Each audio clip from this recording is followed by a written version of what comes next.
Back at Indianapolis Raceway Park, we're getting set for the second round of Top Fuel eliminations, and the first pair of cars includes Shirley Muldowney, who just a few moments ago found out how well her car would run, as in the first round of competition, Shirley Muldowney was matched against Doug Kerhulis.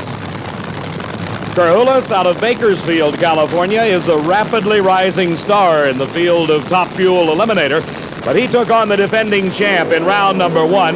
Shirley Muldowney in the left-hand lane drove away from Doug Kerhulis and won it with a 5.71 second, 241-mile-an-hour charge. Well, Shirley, you can put all the problems of the weekend behind you now. Yeah, I think so. Now we have to just tune the car up, and it seemed like it might have been a little bit rich to me. It was a little lazy coming into the lights, but I don't know. We just got to look at it and see. Well, a 5.71, a very respectable elapsed time. Decent. That's what we qualified with. One round to qualify, so we're happy. We're just happy to be here, Steve. Shirley would love to duplicate that 5.71 second elapsed time, as one of her strong competitors, Richard Tharp, is in the lane beside her, a former national champion, winning this event back in 1976, driving for the team of Kilpatrick and Cannell, Dallas, Texas, his home base. Shirley Muldowney calls Mount Clemens, Michigan home. In the first round, Tharp had a slightly better elapsed time. He's got to be considered somewhat of a favorite over Shirley, even though she is the defending champion.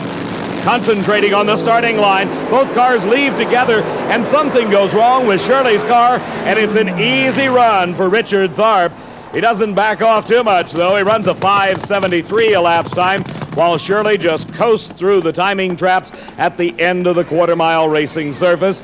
Shirley and her crew, nothing to be ashamed of after a valiant effort all week here at the U.S. Nationals. Here's the number one qualifier, the car that has been establishing track records wherever it goes, and Indianapolis Raceway Park no exception.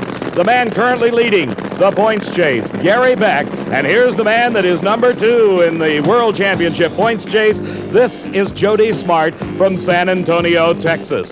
Smart trailing right behind Gary Beck and pushing him all the way through this season, but Beck, on the performance of his qualifying time, has got to be considered the favorite. Gary Beck's car owner, Larry Miner, runs a similar Top Fuel dragster in competition, but he's already been eliminated and is serving as a crewman for Gary Beck. For Jody Smart, he's a very successful San Antonio businessman that decided a couple of years ago, let's go championship drag racing, and he's doing so with a vengeance, running against Gary Beck. But look at Beck pull away, and at the finish line, a big margin of victory. The elapsed time for Gary Beck, 5.50. His speed at the end of the quarter mile, over 250 miles an hour. So Gary Beck, with this win, advancing to the semifinals as this overflow crowd looks on. We're continuing in the second round of Top Fuel competition at the U.S. Nationals, and one of the youngest drivers racing today is in the lane nearest the camera. 20-year-old Scott Kalitta, hailing out of Belleville, Michigan, has the opportunity to run against another of his Michigan counterparts, Dick LaHaie.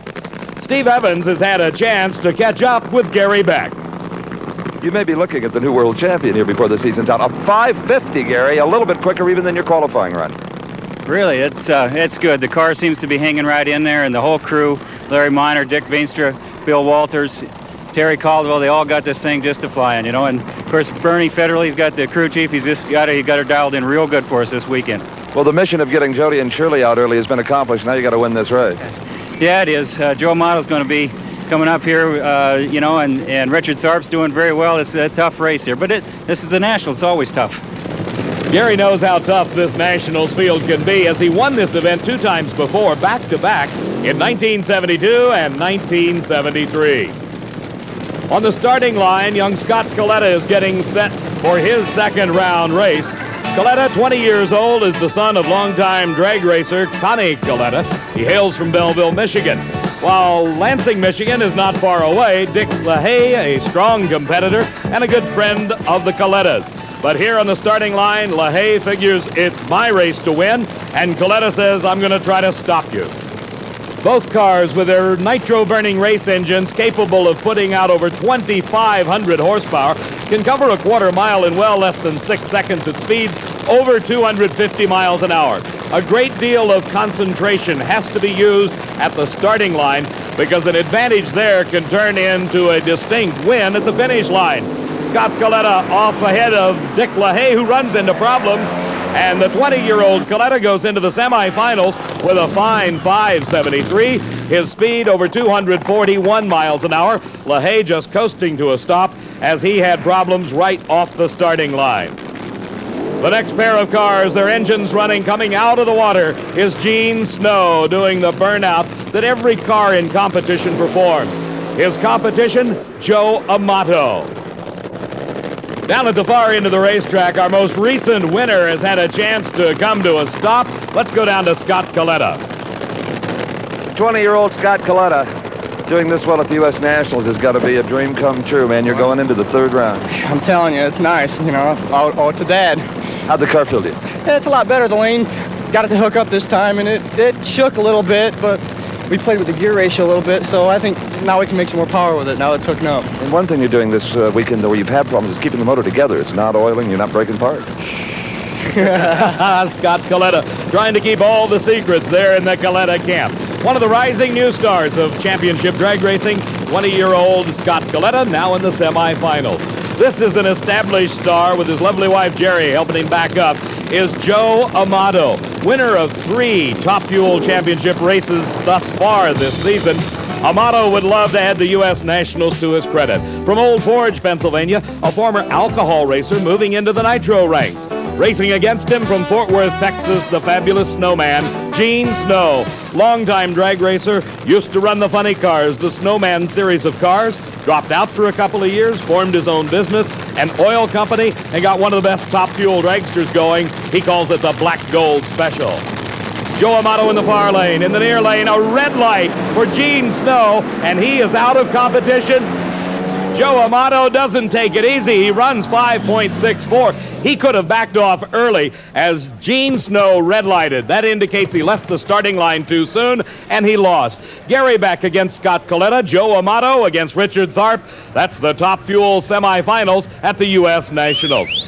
Let's go back into the pit area and see if we can find out just what went wrong with Shirley Muldowney's car. Well, Ron, you get all your chassis problems solved and the blower steps up and bites you. What happened? I'm not real sure what happened, Steve. This part here goes inside this blower snout, which drives the supercharger, and for some reason, the whole inside guts of the snout came out, which I've never, in all the years I've raced, ever seen anything happen like that. There's really no reason for there being any front load on that or any cause for it to come out whatsoever. That's just the way our luck's been going this weekend. Seems to be an endless variety of ways to lose in this game, doesn't there? Yeah, there always are, Steve. They always say the $2 part will beat you, but in this case, it was just a little snap ring that came out. But we're just thankful that the car's here in one piece and she's okay, and we at least got to go up there and race a little.